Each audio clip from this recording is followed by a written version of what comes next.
Awesome. That makes sense? Yeah. Yeah. And I it want to does. make sure people too know this. 'Cause when I first got into the VA world, I'm saying these guys in the Philippines, they can't speak English, Huh. right? And when you find out is they do fairly well with it, actually sometimes exactly what I understand. They can speak it. And when I get on a phone call with them, some are a little bit the accent, right? But for the most part, no problems.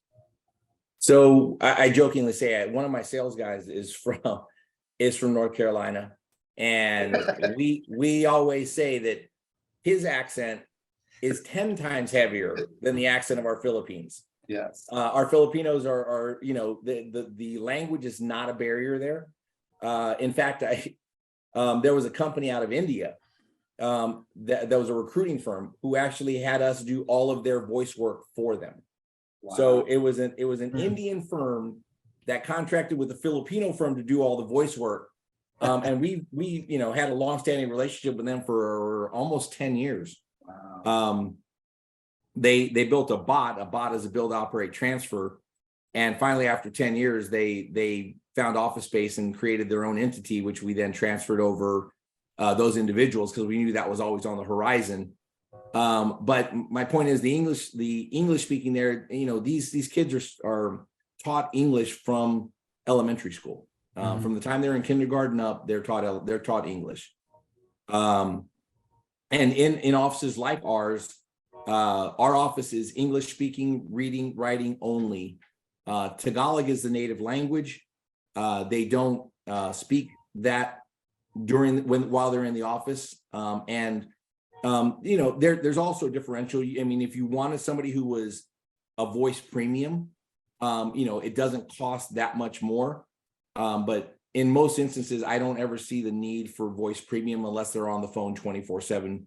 But if they're just processing, you're going to be able to speak. It's not much different than you and I talking now, to be honest with you. A heavy New York or heavy Jersey accent, you've just matched the Filipino accent. It's funny too, because I also got used to understanding they work on our schedule too, right? They're not on their hours sometimes, they'll work on your hours. So they'll work late into the night because it's daytime for us. So that's a great point. Thank you for saying that. So we have shifts that are 24/7.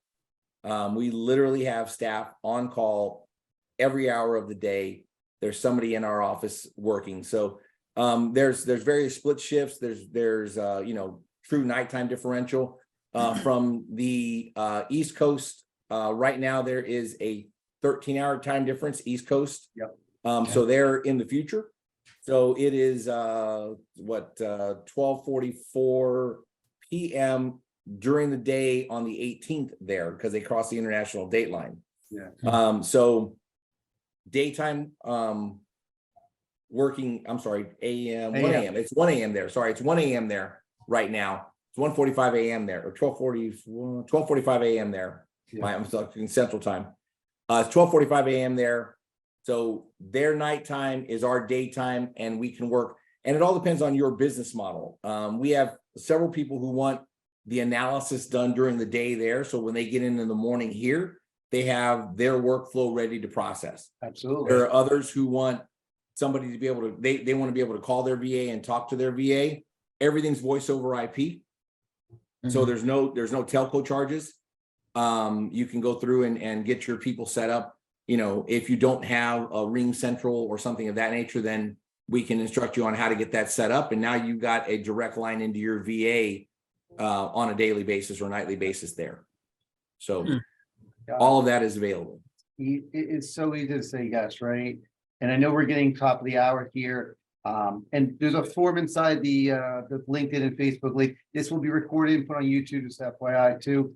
And if you want to get, Rudy's information, fill the form out, you'll get an automatic email back from us with all the information there. So we're getting to the really important question here, right? The one with the elephant in the room for those that tune in. Rudy, from a range, right? It's hard to say exactly. What is the hourly cost for these guys? I'm talking, we're looking at probably $60, $100 an hour, right? These are trained professionals. Yeah, I'd love to charge $60 to $100 an hour. I don't, however. So our rate, I'll tell you straight up, our global's rate per FTE, per full-time equivalency per month is $1,950. So $1,950 gets you a full-time employee dedicated to your team and your processes. And that's it. There are no upcharges. You know, there are various VAs out there, VA firms, I should say, that charge desk setup fees and computer charges and telco charges and all this. We don't. It's $1,950 a month, $1,950, and that gets you a full-time employee dedicated to you and your process. Now, is that 40 hours, 30 hours? Or... That is 40 hours. Yes. So it's 40 hours a week, working through, again, on your processes during the hours that you stipulate. And the only difference on that is if you felt that you wanted a premium voice, it might be $100 more a month. If you wanted an accountant, it might be $200 more a month. If you wanted a CPA, you know, it might be $300 more a month, but the CPA test there is a CPA test here. So that is interchangeable.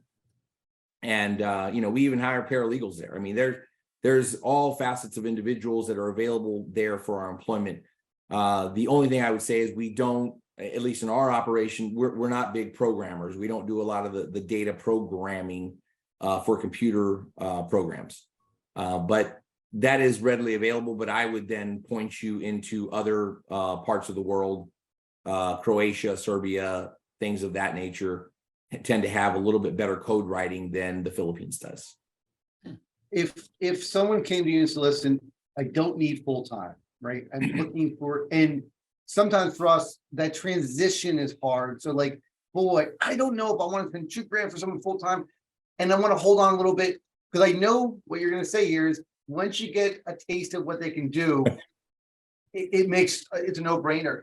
But if someone wanted to start with like 20 hours, does the fee change at all? Or is it go No, up? it'd be half of the math. fee, right? I mean, yeah, 20 hours, it'd be whatever that 1950 is. It's just over $11 an hour is what it comes out to. Gotcha. It's like 11.03 an hour, I think is the number. So 20 times 11, and there's your fee. And we are willing to do that. And we, generally speaking, it's because we know that once you've had a little taste, you're gonna wanna go full time. You're gonna want to go ahead and go full bore. So, and we do that with a number of entities with PMI, which is a big property management company. We have a special deal with them where we do offer, you know, quarter and half FTEs because multiple franchises are using those bodies. But yes, so the answer is yes, we're willing to do it. And then I think once you see the value add, then you're going to go from 1 to 2, 2 to 3, etc. Yeah, that's amazing. So Interesting. I guess our biggest issue is that finding that VA, right? Knowing which one to go with. Is it that you guys pick which one fits our system and what we're looking for, or is it the next man up we get assigned to? No, we will typically pick. We go through and depending on your skill set or what your function set is, I should say, we will try and hire accordingly with their skill set. So we're not going to try and put a hotel franchise individual into an accounting box, right? They don't mix. So we go through and we have a pretty stringent interview process where we may interview 5 or 6 individuals in the interest of finding the right person for your job. And, you know, here's the other piece is we always maintain a bench staff, right? We always maintain people in the wings that we have cross training. So we give them, we have a pretty deep training program called Global University. So we're training them on MB 101, mortgage banking 101, single property management 101. We're teaching them some of the buzzwords because, you know, in property management, they may not know what a sump pump is, right? Because they don't have sump pumps in the Philippines. Right. So we're teaching them this and helping put them shovel ready for the next available position that comes up. So we do hire staff and keep them on board. And then if you know, we just had a big retraction in the origination industry, right? We had 135 individuals with one of the top origination companies in the country here in the US.